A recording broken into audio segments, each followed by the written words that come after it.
C'était il y a quelques jours. L'équipe des choristes à nouveau réunie pour la remise d'un disque de diamant. Une récompense logique puisque la BO s'est vendue à 1 200 000 exemplaires. Nouveau record donc pour ce film phénomène. Le réalisateur Christophe Baratier n'en revient toujours pas.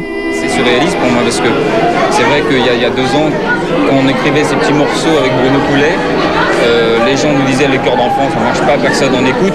Et ce soir, bon, on reçoit un disque de diamant, on se retrouve au Palais des Congrès devant 3500 personnes. C'est une aventure qui commence à devenir vraiment, c'est plus que surprenant, c'est extravagant. Vous avez bien entendu, les choristes, ce n'est plus seulement un film, c'est carrément devenu une tournée.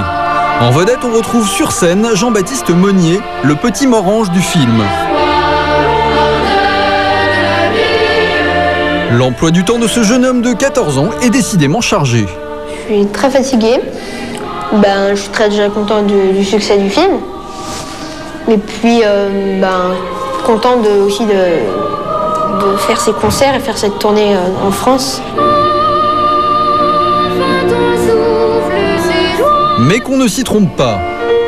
Jean-Baptiste est le seul acteur du film présent sur cette tournée. Car la chorale du film, ça n'est pas la chorale sur scène. Et dans le rôle du chef de chœur, ce n'est plus Gérard Jugnot qui s'y colle, mais son coach sur le film, Nicolas Porte. On s'est dit que le public aimerait peut-être aller aussi à notre rencontre et que c'est une façon en fait de lui apporter la musique en live, en vérité. À l'arrivée donc, une tournée de 25 dates, justifiée par l'engouement sans précédent du public pour le chant choral.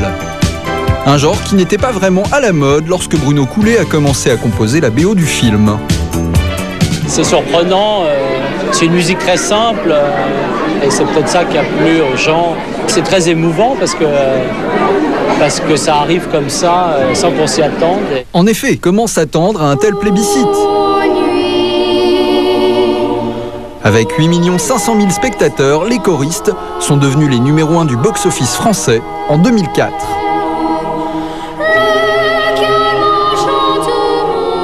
Ça a battu toutes les grosses productions américaines. Plus fort que Harry Potter, que Shrek 2, que Matrix et que le Seigneur des Anneaux.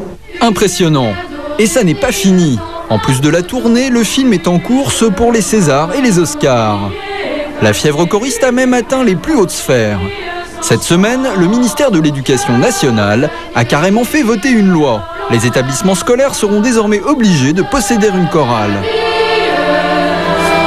Sur la toile, sur la scène et maintenant à l'école, les choristes sont définitivement un phénomène de société.